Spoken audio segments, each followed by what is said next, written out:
Sesaat lagi Anda akan menyaksikan Apa Kabar Indonesia Malam. Didukung oleh Susu Z.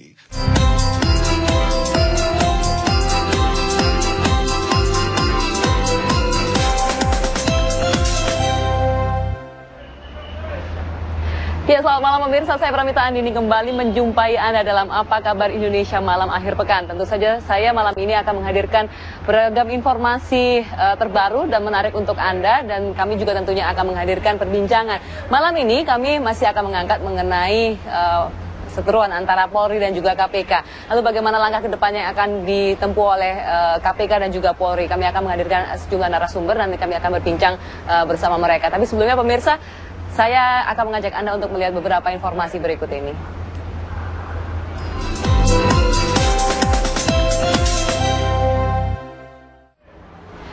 Informasi pertama ini masih berkaitan dengan pemberantasan narkoba, tepatnya di Lampung. Kepolisian berhasil menangkap seorang bandar narkoba yang kerap kali merasakan warga di kota Bandar Lampung. Namun sayangnya dalam penangkapan tersebut, satu tersangka lain berhasil kabur setelah mengetahui kedatangan dari petugas.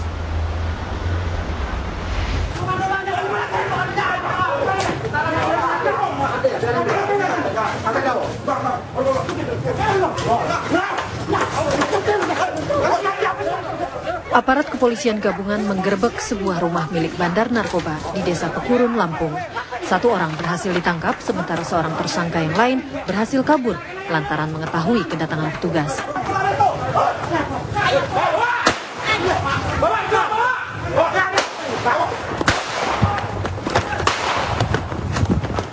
Tersangka melarikan diri ke arah perkebunan singkong.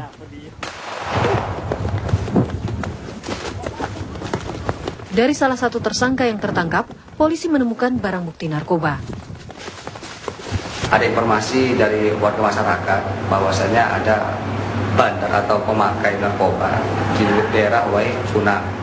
Setelah kita langsung cek ke TKP melakukan penggerbekan, ternyata benar, dan yang diduga atas nama Ibni, di dalam dompet itu diduga ada sabu dan bong di dalam rumahnya.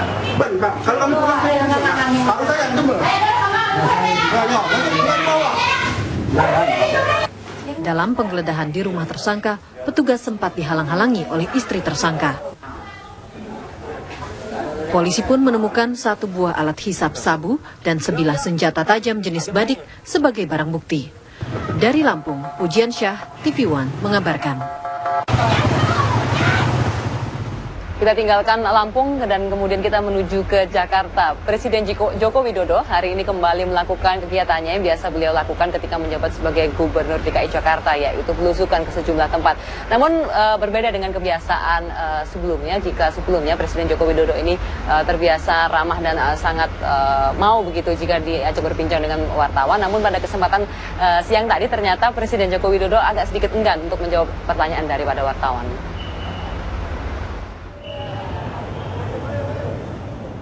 Hari ini Presiden Joko Widodo melakukan belusukan ke sejumlah lokasi di Jakarta, seperti Waduk Pluit dan Pasar Tanah Abang. Dalam agenda yang dikirimkan oleh Biro Pers Istana, Presiden Jokowi juga dijadwalkan meninjau Tanah Tinggi, Tanjung Priok, dan Muara Baru. Namun agenda yang sudah dijadwalkan tersebut berubah, dan wartawan Istana tidak mendapatkan informasi pasti rute belusukan Presiden. Ketika wartawan menunggu di Pasar Tanah Abang pun, Pas Pampres sempat melarang untuk mengambil gambar Presiden Jokowi ketika belusukan ke dalam. Presiden juga enggan memberikan keterangan pers ketika ditanya mengenai kisruh KPK versus Polri yang semakin berkepanjangan. Aksi diam Presiden ini juga ia tunjukkan saat berolahraga pagi dengan mengayuh sepeda di Car Free Day. Jokowi yang sempat melewati aksi dukungan kepada KPK enggan berhenti dan memilih melanjutkan goesnya. Meski para pendukung KPK sempat memanggil-manggil namanya. Dari Jakarta, Sita Paprika, Anggada Agung, TV One mengabarkan. Pemirsa, hingga hari ini 5 RW di pemukiman yang ada di Cilincing, Jakarta Utara masih dikepung banjir. Warga di sana menuntut Pemprov DKI Jakarta untuk segera membangun sodetan di Kali Cakung agar banjir tidak kembali mengenangi pemukiman mereka.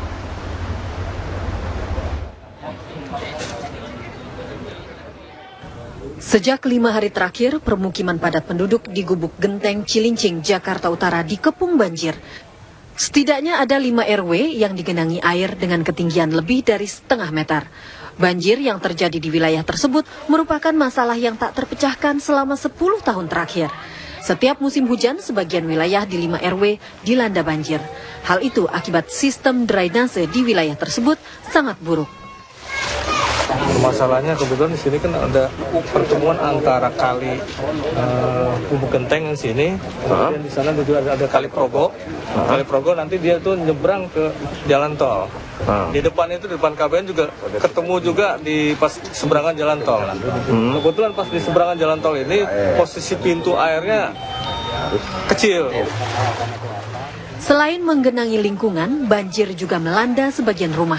Warga berharap Pemprov DKI Jakarta segera membangun sodetan Kali Cakung agar mereka terbebas dari banjir. Karena dengan kebanjiran ini tiap tahunnya rumah-rumah mereka rusak, Pak. Lantainya terangkat, keramiknya dan dinding-dinding papannya juga jebol rusak. Dan belum lagi dengan penyakit-penyakit yang datang gitu loh. Selain mengganggu aktivitas warga, banjir juga berakibat buruk bagi kesehatan, apalagi sampah menumpuk dan bercampur dengan banjir. Dari Jakarta, Novi Zakaria, TV One mengabarkan. Pemirsa, kita beralih ke informasi lainnya. Proses identifikasi terhadap korban kecelakaan pesawat AirAsia KZ8501 ini masih terus dilakukan, termasuk terhadap 6 jenazah yang sudah diantarkan ke Rumah Sakit Bayangkara di Surabaya, Jawa Timur, dan kini ke-6 jenazah tersebut masih terus diidentifikasi. Sejauh ini, pemirsa, tim DVI sudah berhasil mengidentifikasi 50 jenazah dari 69 jenazah yang sudah ditemukan hingga saat ini.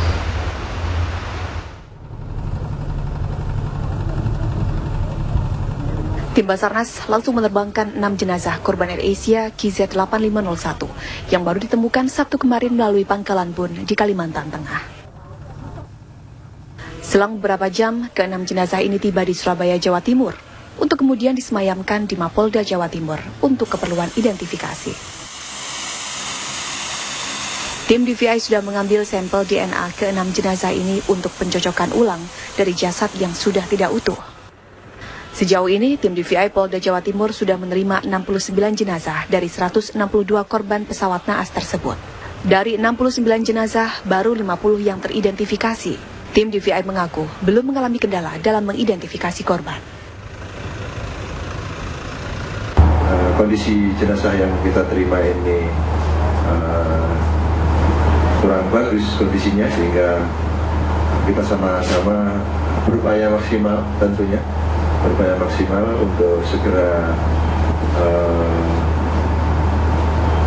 mengambil DNA sampelnya dan segera kirimkan ke Mabes Polri agar segera bisa teridentifikasi. Ke-50 jenazah yang berhasil teridentifikasi sudah diserahkan kepada keluarga. Sementara itu, tim petugas DVI saat ini tengah memfokuskan proses identifikasi terhadap 3 dari 19 jenazah yang belum teridentifikasi. Ketiga jenazah tersebut sudah dalam proses pendalaman identifikasi.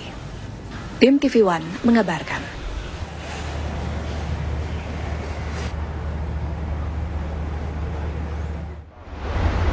Selain upaya identifikasi terhadap korban-korban yang sudah ditemukan, pengangkatan terhadap badan pesawat AirAsia KZ8501 ini terus diupayakan oleh tim SAR. Namun ternyata upaya ini mengalami sedikit kendala, yaitu adalah kendala cuaca yang tidak terlalu mendukung untuk pengangkatan badan pesawat AirAsia KZ8501. Dan ini sudah diungkapkan oleh Panglima TNI, Jenderal TNI Muldoko. Utama untuk mengangkat main body atau body pesawat yang saat ini masih berada di bawah, itu adalah untuk memastikan apakah di dalam badan pesawat yang tersisa itu masih ada korban-korban dari AirAsia itu. Itu sebenarnya tujuan yang utama adalah untuk menyelamatkan, untuk mengevakuasi korban-korban itu. Tetapi kenyataannya setelah kita dalami, di dalam badan pesawat yang tersisa itu tidak ditemukan seperti yang saya bayangkan. Karena apa? Karena ternyata itu perut pesawat seperti kondisinya sama dengan ekor pesawat. Sehingga tidak ditemukan lagi jajaran kursi seperti yang saya bayangkan, di dalamnya ada korban yang masih dalam seatbelt seperti itu. Itu asumsi yang kita bayangkan sebelumnya, sehingga kita bekerja keras untuk mengangkat bodi pesawat. Setelah kita angkat, ternyata memang tidak kita temukan seperti itu. Untuk itulah kita sekarang sedang evaluasi, apakah diperlukan lagi sebenarnya badan pesawat itu untuk diangkat.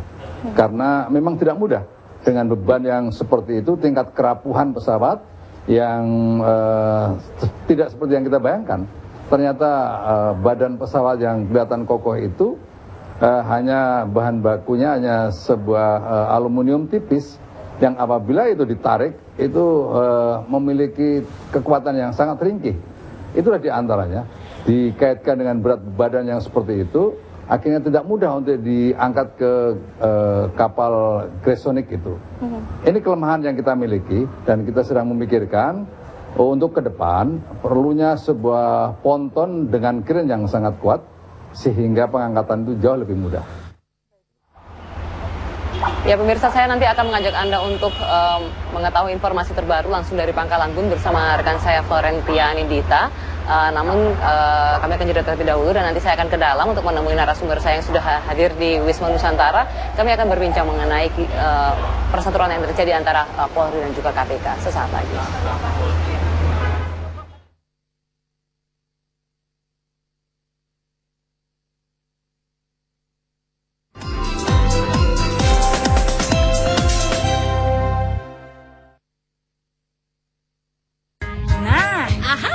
Teman ngopi Nabati, teman ngopi Nabati, teman ngopi Nabati.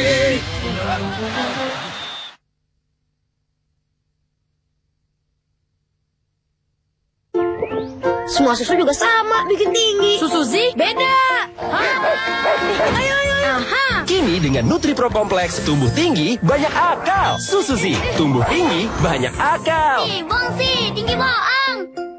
Penyebab mulus dan diare bermacam-macam.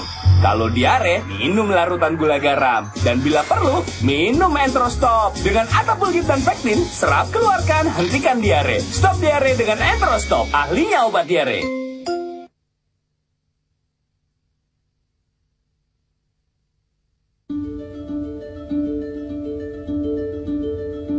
Selama 30 tahun, PT Kaum Indonesia terus berkarya dan memberi bukti. Sudah menjadi komitmen kami untuk mendengar dan berinovasi untuk memberi yang terbaik bagi masyarakat Indonesia saat ini dan masa depan. Terima kasih keluarga Indonesia.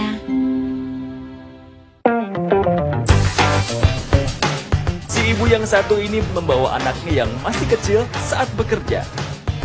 Di Amerika Serikat, orang tua dapat mengirimkan anaknya melalui paket pos.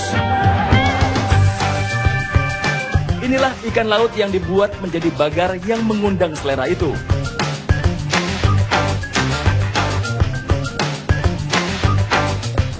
Majalah Pagi TV One memang beda.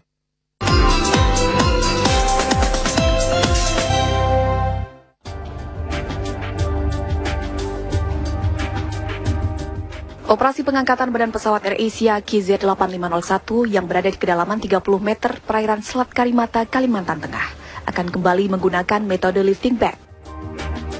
Lifting bag atau kantung pengangkat merupakan kantung udara bawah air yang memang dikhususkan untuk evakuasi di dalam laut. Kantung udara ini dilengkapi dengan tali pengikat yang digunakan untuk mengangkat objek-objek besar di bawah air. Lifting bag memiliki beragam tipe, bentuk, ukuran, dan fungsi. Dalam operasi pengangkatan AirAsia KZ8501 ini, Basarnas menggunakan lifting bag tipe parasut. Menurut Direktur Operasional Basarnas Marsikal Madya SB Supriyadi, Basarnas menggunakan 12 lifting bag dengan kapasitas angkut 2 ton per kantungnya. Sehingga dengan 12 lifting bag diharapkan mampu mengangkut bobot 24 ton. Dan ini adalah ilustrasi bagaimana proses penggunaan lifting bag dengan objek kecil di dalam air.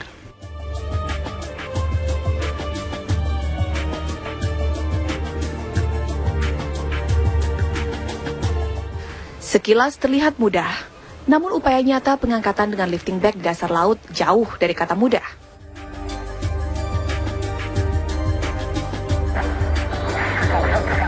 Terlebih, objek yang diangkat adalah serpihan pesawat dengan ukuran yang jauh lebih besar. Pertama kali, lifting bag harus diikatkan secara manual ke objek yang akan diangkat oleh tim penyelam sembari membawa tabung kompresor ke dasar laut. Pengikatan objek dan pengisian udara dipastikan terkendala adanya arus bawah laut yang kencang, sehingga proses bisa memakan waktu cukup lama.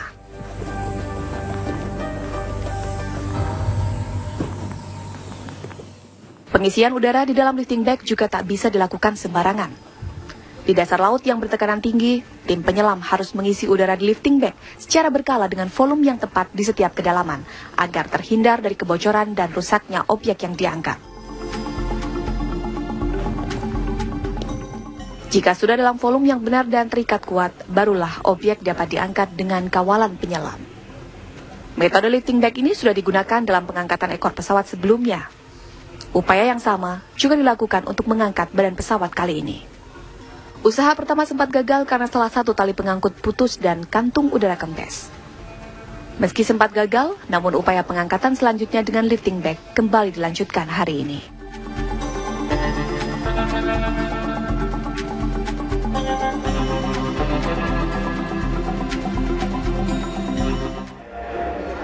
Informasi terbaru mengenai evakuasi dari pesawat AirAsia KZ8501 akan segera disampaikan oleh rekan saya Florentia Nindita yang saat ini berada di Pangkalan Bun, Kalimantan Tengah. Selamat malam Florentia, apa skenario yang sudah disiapkan oleh tim SAR untuk mengevakuasi pesawat AirAsia KZ8501 ini pada esok hari?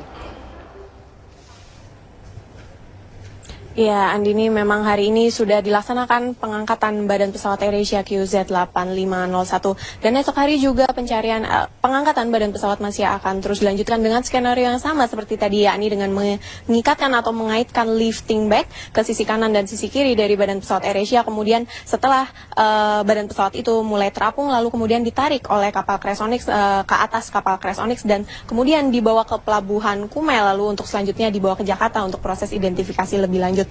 Dapat kami kabarkan pengangkatan hari ini memang belum membuahkan hasil karena tadi memang tim penyelam sudah berhasil mengikatkan lifting bag yang seperti kemarin juga sudah berhasil diikatkan lifting bag tersebut ke sisi-sisi dari badan pesawat AirAsia QZ8501 dan untuk hari ini menjelang pukul 9 tadi sudah berhasil diikatkan dan juga sudah berhasil dipompa lifting bag tersebut dan sudah dimulai pengangkatan.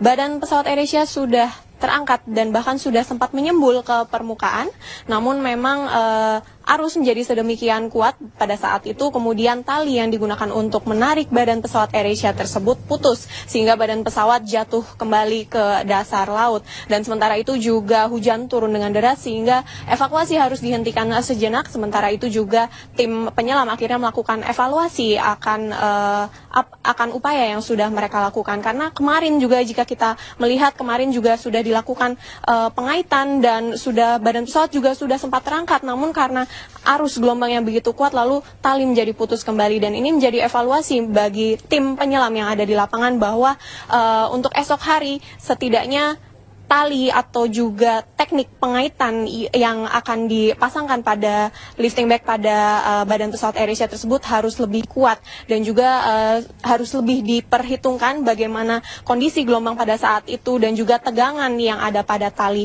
Dan sudah dikatakan juga oleh Direktur Operasional Basarnas SB Supriyadi bahwa besok pengangkatan badan pesawat AirAsia masih akan terus dilanjutkan. Dan sementara itu dapat kami kabarkan juga bahwa hari ini tim SAR gabungan berhasil mengevakuasi satu jenazah dari dalam badan pesawat AirAsia tersebut, dan jenazah saat ini sudah dibawa ke Rumah Sakit Imanuddin Pangkalan Bun. Dan sementara itu juga berarti tim SAR gabungan sudah berhasil mengevakuasi 70 jenazah sejauh ini. Kembali pada Anda, Andini. Terima kasih Florentia Nindita atas laporan Anda langsung dari Pangkalan Bun, Kalimantan Tengah. Ya, dan pemirsa, kami akan langsung beralih kepada dialog utama kita pada malam hari ini, tentu saja dengan narasumber-narasumber saya yang sudah hadir. Ada Pak Said Zainal Abidin, selamat malam Pak. Selamat malam. Ya, dan kemudian juga Bu Dwi Ria Latifah dan Bang Margarito. Baik. Kita tentunya akan tidak akan berlama-lama dan saya akan langsung ke Pak Said terlebih dahulu. Pak, apa pendapat Anda mengenai penetapan Bambang Wijoyanto sebagai tersangka oleh Kabar Reskrim? Kalau menurut saya itu kurang tepat. Kurang tepat yang pertama, cara penangkapannya itu kurang mengikuti prosedur yang biasa. Biasa kan dipanggil dulu 1 kali, 2 kali. Kalau tidak datang yang ketiga kali baru dijemput. Kalau ini dicegat di jalan, menurut saya itu kurang baik contoh bagi masyarakat dan bagi, ya terutama bagi rakyat, bagi anak-anak muda. Kemudian yang kedua, pemeriksaan terhadap Pak BW ini dengan ditersangkakan itu atas kasus yang terjadi pada 2010. Sementara pada 2010 itu dia belum menjadi pimpinan KPK. Untuk menjadi pimpinan KPK itu harus disaring betul. Jadi ada panitia seleksi. Setelah diseleksi diumumkan kepada masyarakat calon-calonnya. Masyarakat boleh memprotes kalau dia ada hal-hal yang tidak baik. Kemudian yang kedua, diverifikasi oleh Presiden. Diserahkan kepada DPR. DPR kan sudah mempelajari betul itu. Artinya memenuhi syarat sebagai pimpinan. Yang menurut Undang-Undang Nomor 30 Pasal 29 itu antara lain pertama ketuhanan yang maha esa, berkelakuan baik, kemudian dia itu warga negara Indonesia, kemudian dia tidak pernah melakukan perbuatan tercela.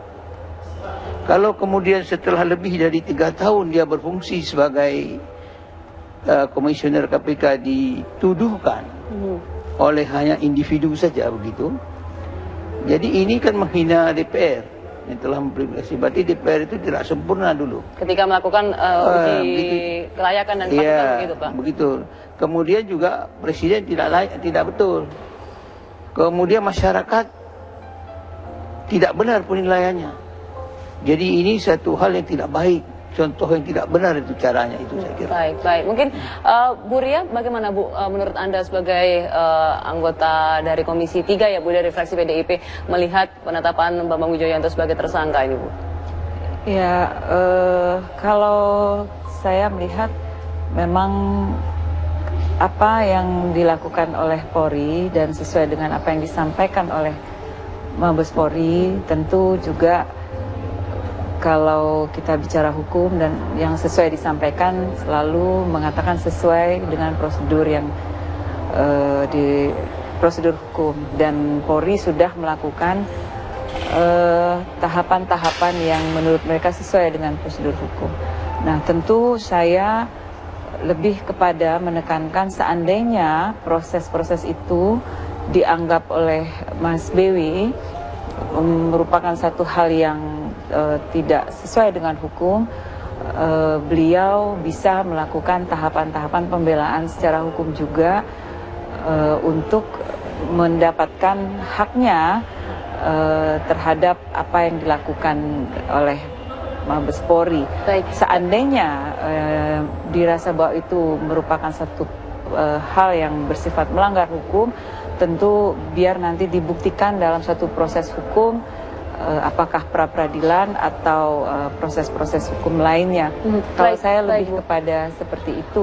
Tapi seperti yang sudah dikatakan oleh Pak Said tadi ya Bu, ya sebelum seorang Bambang Wijoyanto dilantik menjadi pimpinan KPK, tentunya kan sudah sempat dilakukan uji kelayakan dan juga kepatutan begitu ya Bu ya. Nah kemudian dari DPR apakah tidak merasa aneh ketika mereka sudah melakukan uji kepatutan dan kelayakan, kemudian sudah dilantik dan sudah menjabat selama 5 tahun, tiba-tiba memunculkan kasus ini begitu Bu. Tapi nanti ya Bu dijawabnya supaya bisa lebih panjang dan Bang Margarito juga belum sempat menyatakan pendapatnya.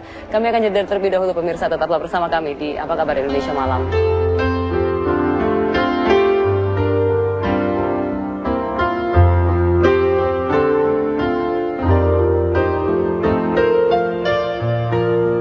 Advan Android Star 5 merekam momen lebih tajam dengan kamera 8 megapiksel. R gesturnya untuk ganti halaman dengan mudah. Letter gestur panggilan telepon jadi lebih cepat. Complete, fast, simple. Advan Android Star 5. Semua susu juga sama, bikin tinggi. Susu Zi beda. Ayo. Aha. Kini dengan NutriPro Kompleks, tumbuh tinggi banyak akal. Susu Zi, tumbuh tinggi banyak akal. Bongsi, tinggi bohong.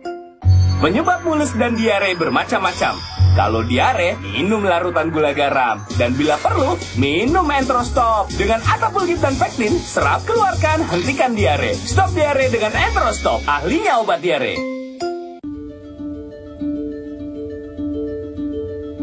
Selama 30 tahun, PT Kau Indonesia terus berkarya dan memberi bukti. Sudah menjadi komitmen kami untuk mendengar dan berinovasi untuk memberi yang terbaik bagi masyarakat Indonesia saat ini dan masa depan. Terima kasih keluarga Indonesia. Selamat datang di Ala Indonesia. Ini adalah foto Indonesia. Dari masalah sosial hingga serba-serbi Indonesia.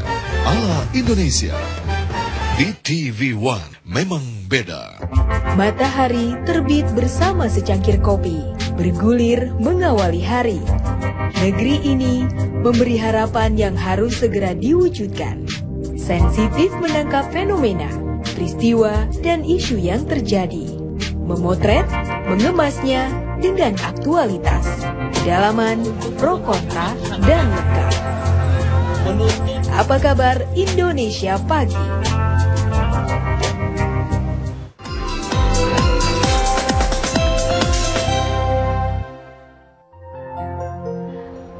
Baik, saya kembali ke Bu Ria, Bu. Silakan jawab pertanyaan saya tadi ya, Bu. Bagaimana nih tanggapan dari teman-teman Ibu yang ada di Komisi 3 DPR karena sudah melakukan fit and proper test, tapi kemudian dianggap ada masalah pada tahun 2010, Bu? Sejauh ini karena proses hukum terhadap Mas BW itu kan terjadi di akhir minggu ya. Jadi langsung masuk Sabtu Minggu, kita belum ada rapat. Saya juga belum bisa memberikan satu statement yang berkaitan dengan sikap dari Komisi 3 DPR RI. Tapi kalau ditanyakan fit and proper test terhadap Mas BW pada saat yang lalu, memang kebetulan saya memang belum di DPR RI. Saya baru sekarang periode saat ini. Cuman mungkin inilah menjadi hal yang perlu dibuat secara terang benderang pada saat ini menurut saya dari pertanyaan-pertanyaan masyarakat ya, baik yang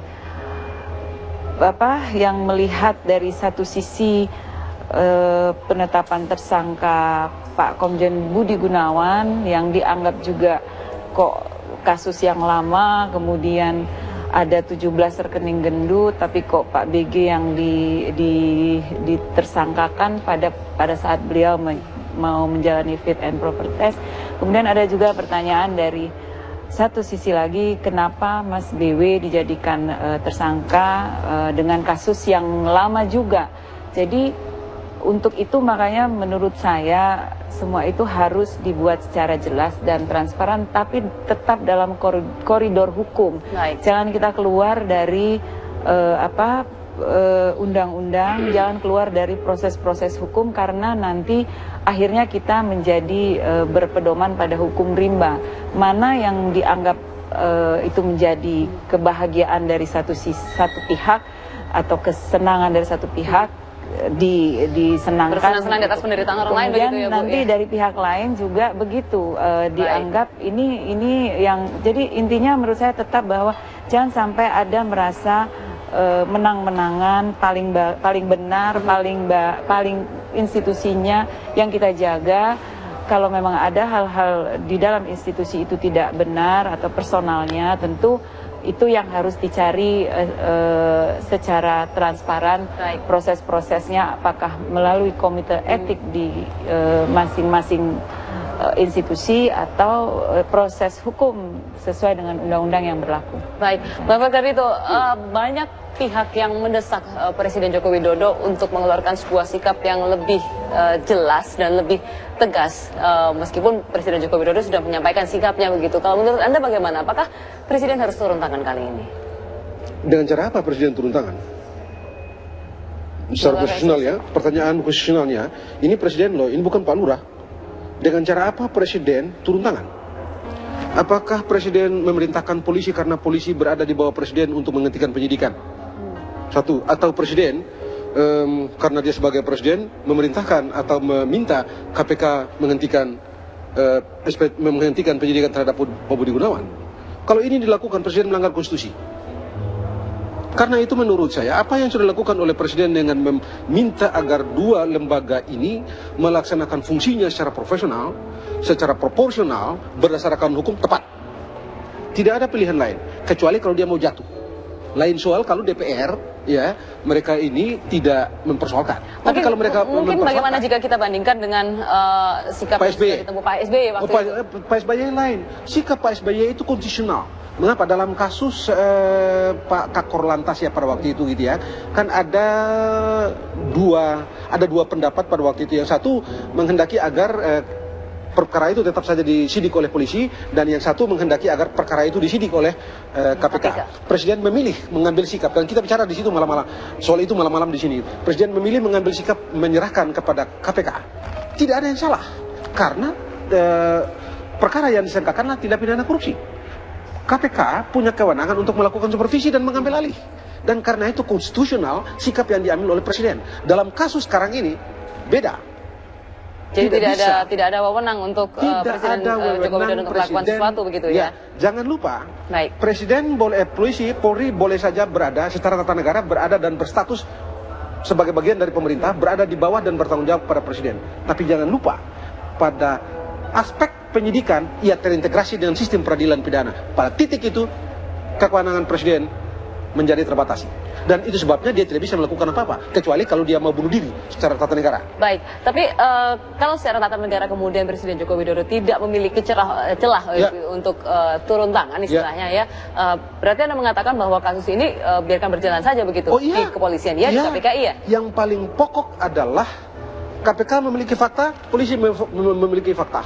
Laksanakan sesuai dengan fakta-fakta dan due process yang ada. Tidak boleh tidak. Yang salah kalau rekayasa. Itu yang jadi soal.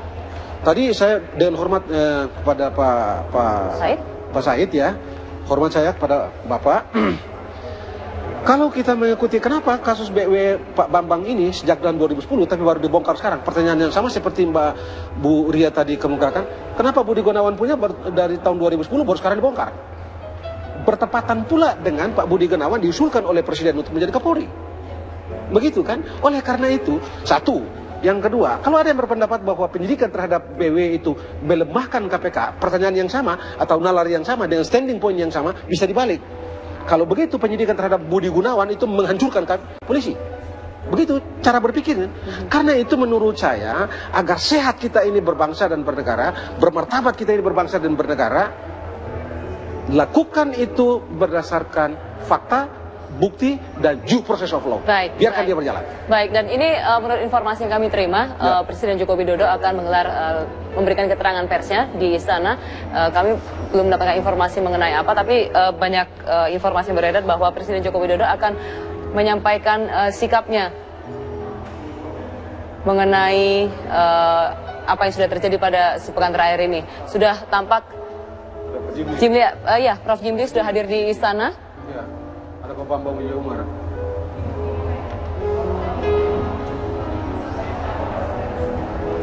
Selain Profesor Jimli Asidiki, juga sudah sejumlah tokoh sudah tampak hadir di istana. Informasinya keterangan pers ini akan diberikan oleh Presiden Joko Widodo pada pukul 8:30 waktu Indonesia Barat. Namun nampaknya masih akan menunggu beberapa menit lagi. Ada Pak Groseno. Ini juga ada Pak Gro. Iya, Pak Komjen Paul Groseno. Pak Gro.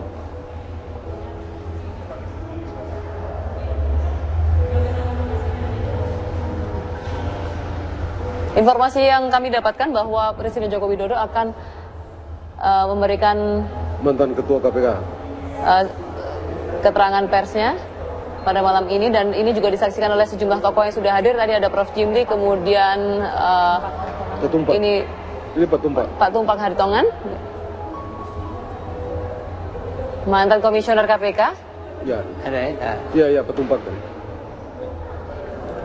Tadi Pak Eri Riana. Baik. Saya akan kembali berbincang ini Pak Said, kemudian ini Pak Bambang Wijoyanto sudah ditetapkan sebagai tersangka. Kemudian Pak Adnan Praja juga disebut-sebut memiliki sebuah kasus yang ternyata belum selesai, begitu ya Pak ya.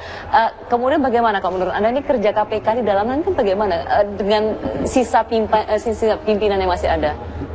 Maksudnya dengan sisa pimpinan apa maksudnya? Masih bisa bekerja kan? Bisa. Karena masih paling kurang 3 orang masih bisa. Masih bisa meneruskan. Tapi tentunya dengan banyaknya kasus yang harus disidik begitu ya Pak ya. Iya. Apa yang masih bisa diharapkan dari 3 pimpinan yang tersisa begitu? Ya memang sebenarnya bagi KPK itu terlalu berat. Ini terus terang. Pengalaman saya dulu sebagai penasihat. Bayangkan sekarang laporan masyarakat ada sekitar lebih dari 55.000. Sementara setahun itu 365 hari. 10 tahun baru 3.650 hari. Sedangkan 100 tahun baru 36.000 sekian. 36.500. Kalau 200 tahun diselesaikan, kalau setiap hari satu kasus selesai. Betapa beratnya KPK harus menyelesaikan persoalan itu. Inilah yang membuat masalah. Kalau begitu para pimpinan yang masih ada saat ini dan juga masih bekerja secara aktif begitu ya Pak ya, bagaimana harus menyikapi hal ini Pak? Ya mereka harus bekerja sekuat tenaga, harus bisa menyelesaikan.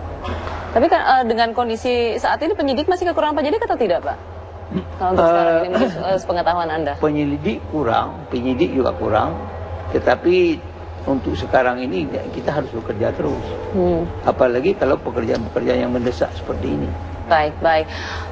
Bang Margarito, Anda melihat ini sebagai upaya pelemahan KPK atau tidak sih Bang? Karena banyak pihak yang menyatakan bahwa ini pelemahan KPK atau bagaimana? Enggak juga.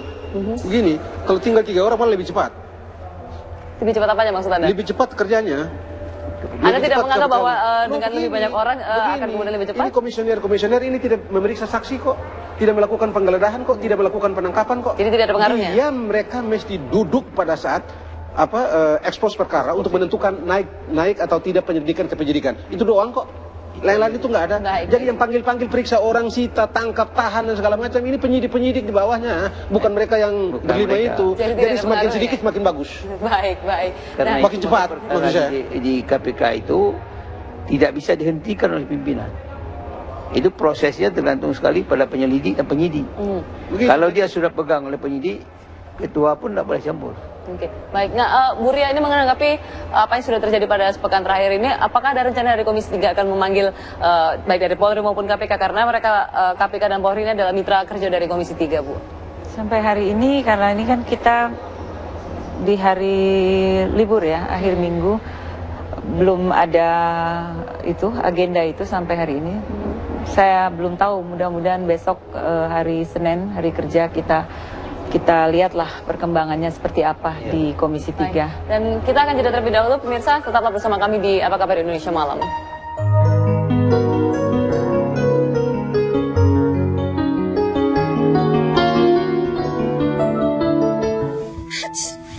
Biasanya semakin besar sebuah keluarga, semakin baik.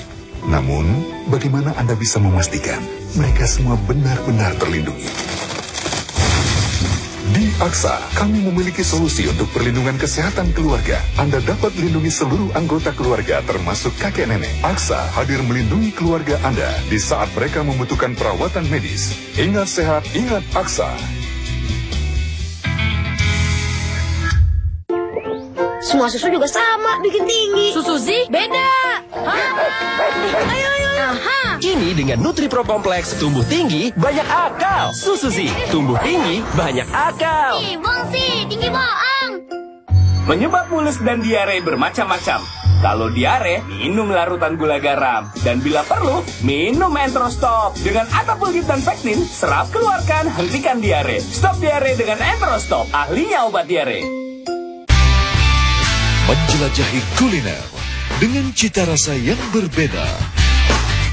Jadi namanya sayur garu karena cara masaknya dikorek-korek atau digaru ya. Dari setiap informasi menu hingga penyajian yang membangkitkan selera. Selera asal. Udah enak nih. Di TV One memang beda. Ternyata pemberian gerasi itu tergantung dari presidennya. Pidana mati nggak ada urusannya sama penjaraan. Bagaimana mau dijerahkan orang udah dimatiin? Aparat penegak hukum dalam konteks kinerjanya belum sungguh-sungguh dalam arti proses penegakan hukumnya secara adil. Yang mengatakan bahwa ini hak prerogatif, jadi beda presiden, beda ini. Ini terus terang mengagetkan saya.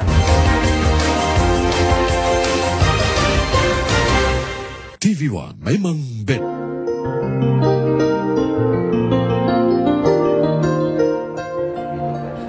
Ya, kita akan kembali berbincang.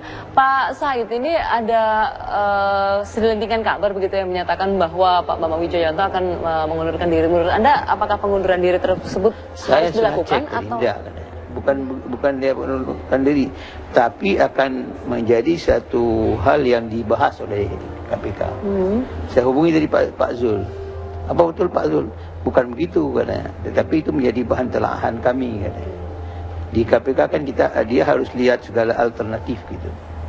Nah, kalau misalnya DPR menganggap bahwa fit proper test dulu itu salah, artinya pada waktu itu Bambang Wijoyanto itu pernah melakukan kesalahan, itu DPR harus meralat. Kalau meralat, ya dengan sendirinya Pak Bambang bisa mundurkan diri. Nah, ini dan nanti konsekuensinya bagaimana terhadap Pak BG kan? Ya, ini kemudian yang menjadi pertanyaan adalah munculnya kasus yang diduga ini melibatkan juga Pak Aran Manupraja. Untuk seseorang untuk menjadi pimpinan KPK begitu ya Pak ya? Iya. Apakah itu juga sudah ditelisik begitu detil harta yang dimiliki, kemudian track record sebelum melamar menjadi pimpinan KPK, itu sedetil apa sih Pak sampai ada hal-hal baru seperti ini baru dimunculkan ketika setelah beberapa tahun menjabat? Menurut Anda pertama bagaimana? Setelah nama-nama itu kan dibuka kepada masyarakat untuk memberi kritik. Kalau misalnya dia memang salah dulu, orang yang melapor sekarang kan sudah ada kesempatan dia. Masa setelah 3 tahun lebih gitu, ketika ada masalah dengan Polri, dia munculkan data. Dan Polri langsung menerima. Tanggal 15 pada tanggal 18 tuh. Nah, ini kan satu contoh yang relatif kurang bagus untuk masyarakat. Gitu. Oke, baik. Jadi, ya, kita akan juga kembali ke istana pemirsa untuk melihat siapa saja yang sudah hadir di sana.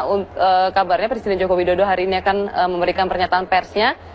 Tadi sudah hadir mantan Ketua Mahkamah Konstitusi, Profesor Jimli Asidiki, kemudian juga ada mantan Wakapolri Komjen Purnawirawan Ogroseno dan juga mantan pimpinan KPK Tumpak Hatorangan Panggabean.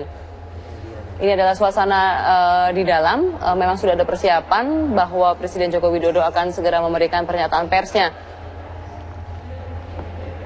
Informasi yang kami dapatkan pada awalnya ini konferensi pers akan segera digelar pada pukul 20:30 waktu Indonesia Barat, tapi nampaknya saat ini masih terus dilakukan berbagai persiapan dan juga mungkin di luar sudah ada lebih banyak lagi tokoh-tokoh nasional yang sudah hadir di istana.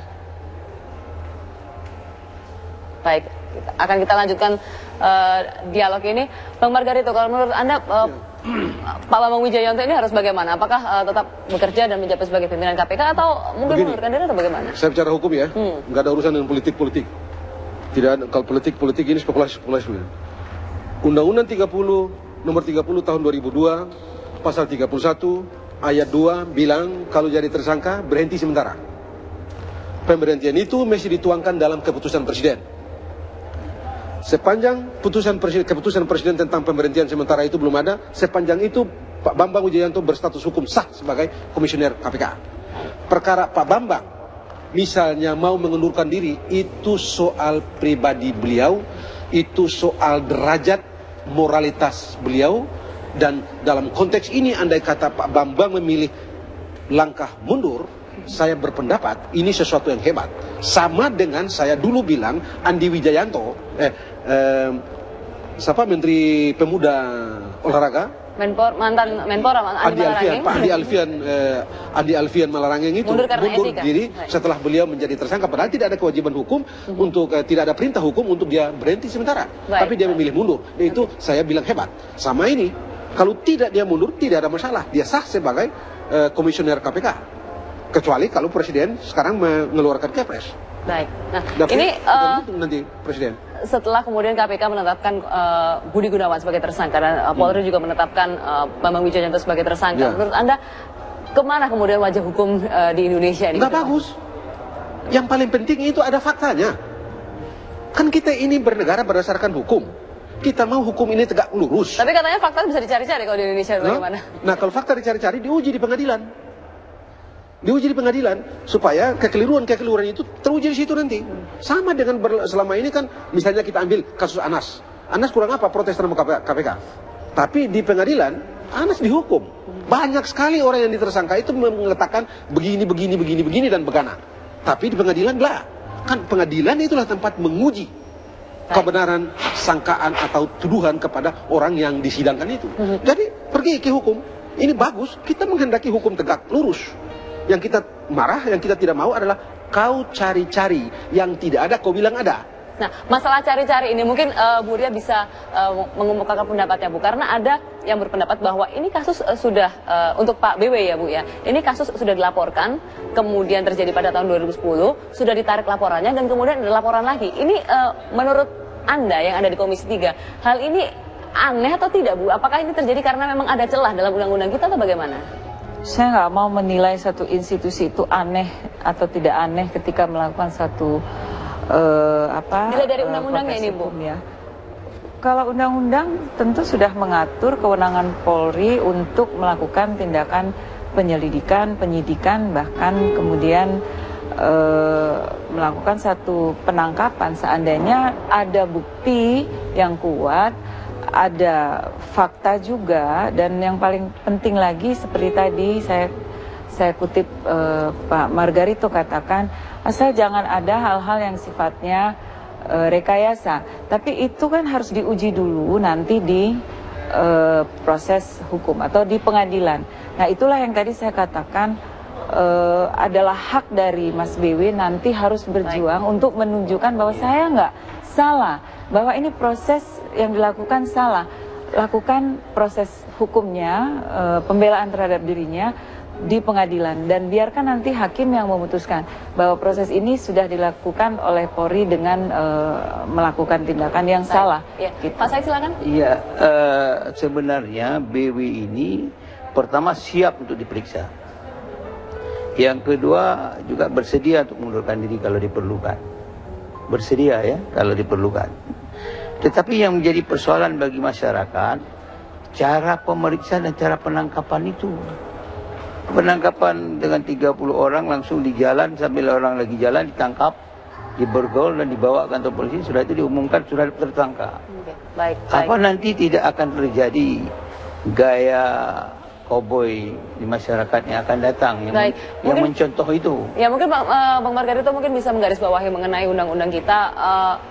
Apakah memang ada yang janggal sehingga seseorang bisa ditangkap di tengah jalan tanpa ada pemeriksaan terlebih dahulu, tanpa ada indikasi beliau akan melarikan diri, kemudian juga ini kasus yang lama pada tahun 2010, kemudian tiba-tiba dibuka kembali dengan alasan ada bukti baru, kemudian ada yang untuk kasus BW juga sudah dicabut laporannya kemudian dilaporkan lagi. Ini yang salahnya undang-undangnya atau bagaimana? Saya bicara hukum ya. Iya. Saya nggak bicara rasa ini rasa itu. Saya bicara hukum. Tindak pidana ini bukan tindak pidana aduan. Dalam istilah teknis, dalam istilah ilmu hukum, itu ilmu hukum pidana, bukan delik aduan, bukan kelah delik. Ini tindak pidana biasa. Karena tindak pidana biasa, maka proses penyidikannya tidak digantungkan pada pengaduan. Jadi ada atau tidak ada itu laporan, tidak ada masalah. Okay. Ya, satu.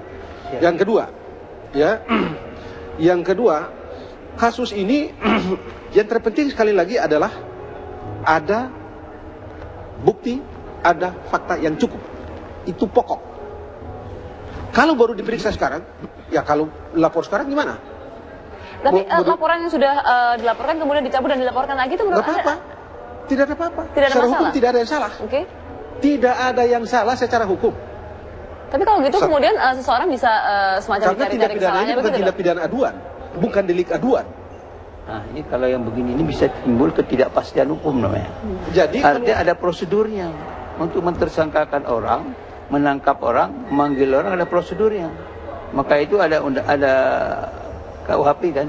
Iya, KUHP. Ya KUHP itu harus ada. Jadi ini kalau tangkap di jalan, kita khawatir bukan apa-apa kalau kita masih bisa memikirkan.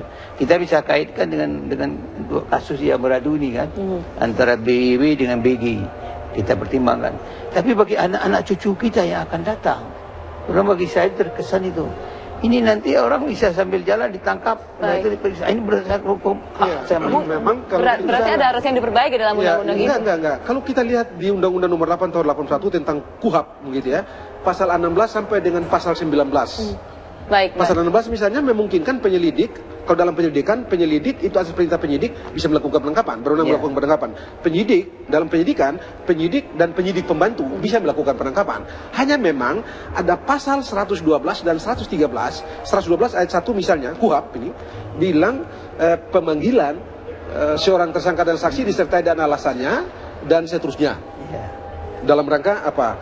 Nah itu berarti bahwa, kecuali pelanggaran, seorang yang disangka melakukan pelanggaran, kejahatan tapi kualifikasinya pelanggaran, dia dipanggil 2 kali lalu bisa tidak datang, baru dipanggil ke paksa. Itu pasal 19 ayat 1 KUHP. Tetapi di dalam pasal mengatur tentang penyidikan teknisnya itu memang tidak mengatur secara spesifik soal itu. Di situ muncul perdebatan dan menurut saya perlu dimunculkan peraturan baru. Akan jauh lebih bagus itu kalau diperbaiki pada soal itu. Gitu. Atau dalam kasus ini Pak Bambang maju dengan pra-peradilan. Kemudian masalah tahan atau tidak menahan. Ini kan yang kemudian sering menjadi alasan adalah kami akan menahan dan karena ini adalah kewenangan penyidik. Menurut Anda hal seperti ini memang wajar atau ada sedikit ruang-ruang yang bisa menyisakan subjektivitas gitu? Nah memang di hukum acara itu, di hukum acara pidana itu penahanan itu digantungkan pada 2 pertimbangan. Satu namanya pertimbangan objektif, yang satu pertimbangan subjektif. Pertimbangan subjektif itu begini, jangan-jangan dia melari nih. Kan nggak bisa jangan-jangan kan nggak bisa diverifikasi. Tahan aja. Kalau dia mau tahan, dengan pertimbangan itu tahan, ancaman pidana di atas 5 tahun, alasan objektifnya itu, alasan subjektifnya adalah ada ketakutan, ada dugaan dari penyidik bahwa ini orang akan melengkapkan barang bukti, ini orang akan melarikan diri, mengulangi tindak pidana, tahan, sah. Baik, kita akan jeda terlebih dahulu, pemirsa tetaplah bersama kami dalam Apa Kabar Indonesia Malam akhir pekan.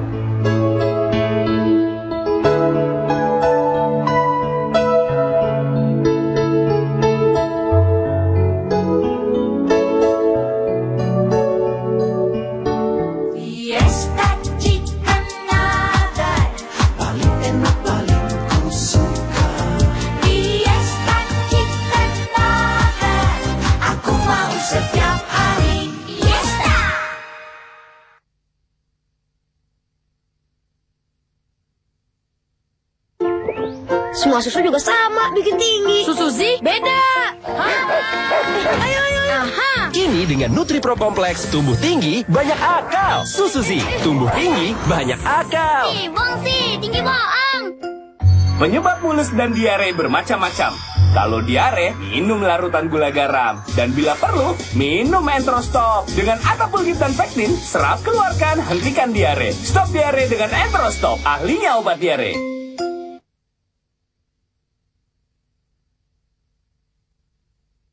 Advan Vandroid Star 5 merekam momen lebih tajam dengan kamera 8 megapiksel.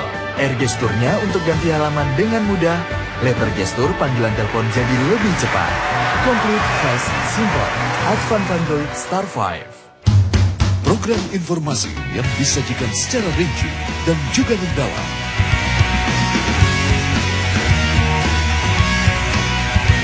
Ensiklo TV di TV One memang beda.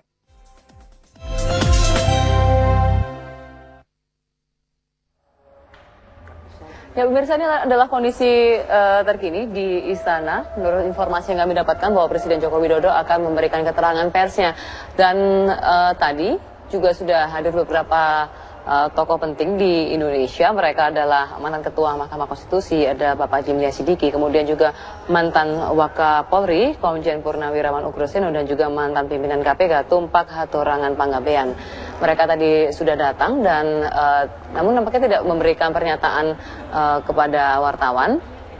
Dan langsung masuk ke istana untuk kemudian nanti kita akan menunggu apa yang akan dinyatakan oleh Presiden Joko Widodo dalam keterangan persnya kali ini. Banyak pihak yang mengharapkan Presiden Joko Widodo memberikan pernyataan atau sebuah sikap yang lebih terang dan lebih tegas begitu mengenai apa yang terjadi selama sepekan terakhir baik di Polri maupun juga di KPK.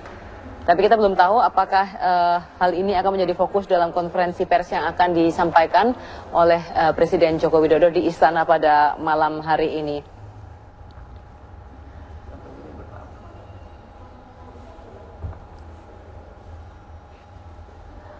Di ruangan ini belum tampak para jajaran menteri hadir.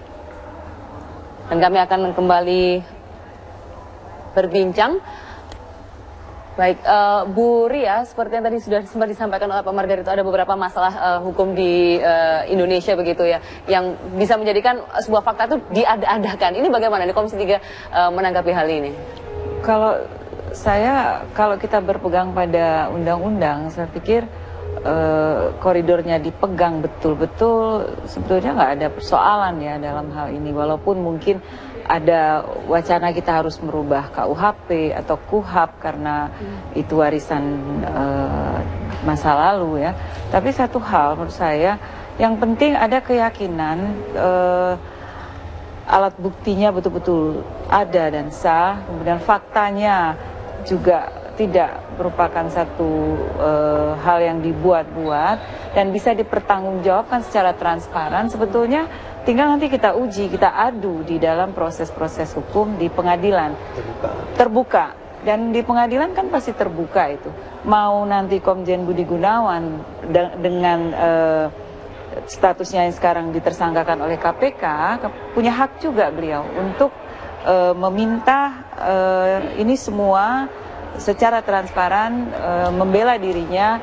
Apakah proses mentersangkakan beliau itu juga sudah sesuai dengan proses hukum atau ini juga satu rekayasa politik. Itu kan diujilah nanti, termasuk Mas BW. Mas BW juga begitu. Saya rasa ketika kita fokus dan tegas, tidak bermain asumsi, tidak kemudian menganggap intervensi itu menjadi panglima, semuanya saya yakin akan berada pada satu titik di mana masyarakat akan memahami dan kemudian waktu yang akan membuktikan bahwa ini satu pembelajaran buat kita semua, meyakinkan kita semua bahwa ketika hukum itu sudah dimain-mainkan dengan apapun juga agendanya, saya rasa pasti kita akan berhadapan dengan persoalan ini terus-menerus, siapapun pemimpin bangsa ini, siapapun presidennya. Pak Said mungkin ada komentar Pak? Terakhir, saya Pak. kira memang yang masalah ini kita ini kan dibuat ribut oleh konflik antara dua pihak, dua orang. Makanya saya kira sebaiknya Pak Jokowi punya cara.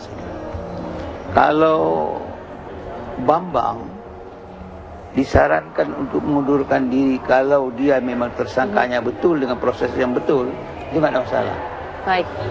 Tetapi juga terhadap Pak Begi, kalau tidak dicabut oleh Presiden, itu tidak mempermalukan, ya boleh dilantik dulu, besoknya dicabut. Baik. Kita belum tahu apa yang akan disampaikan oleh Presiden Joko Widodo, mungkin hal itu ya Pak ya. Dan pemirsa, tapi nanti kami tentunya masih akan. Ini adalah Presiden Joko Widodo yang sudah memasuki ruangan pemirsa dan akan memberikan pernyataan persnya.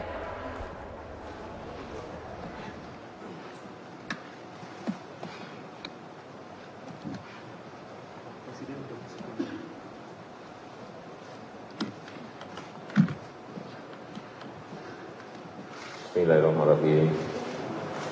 Assalamualaikum warahmatullahi wabarakatuh.